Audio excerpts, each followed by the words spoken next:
Today we are going to read How to Think Bigger, Aim Higher, Get More Motivated, and Accomplish Big Things by Martin Meadows. Prologue. Have you ever wondered what separates people who think bigger from people who set their bar low?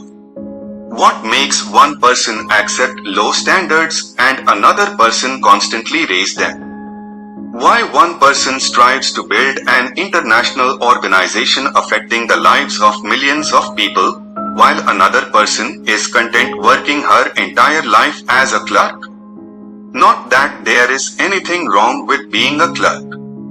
Why does one person challenge herself to run marathons, train her body and get fitter, while another is happy living a sedentary, unhealthy lifestyle?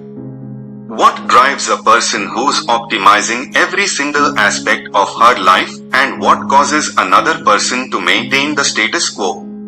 You can say, well, the answer is simple enough. One person is ambitious, while the other one is not. But what exactly causes it? And most importantly, how do you become more ambitious and think bigger? Is it something you are born with and can't change it? Or is it something over which you have control? Found this topic so fascinating, I decided to find out the answer for myself and write a book about it. This book is the result of my research about people who think big and the science of being more ambitious.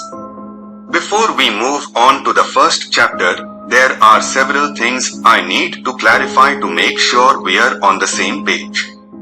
First and foremost, while many examples in this book come from billionaires and successful entrepreneurs, this book isn't about how to become one, though it can probably help you.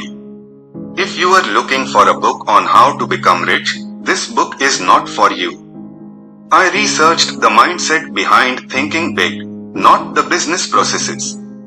This book is not necessarily for people who are or want to be entrepreneurs.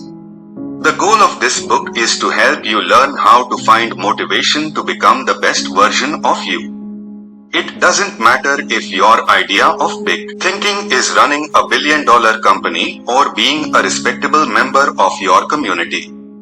The objective is to understand how to get yourself fired up to constantly raise your standards. Secondly, if you decided to read this book, I assume there is already some motivation to change inside you, even if it's tiny and you struggle with procrastination.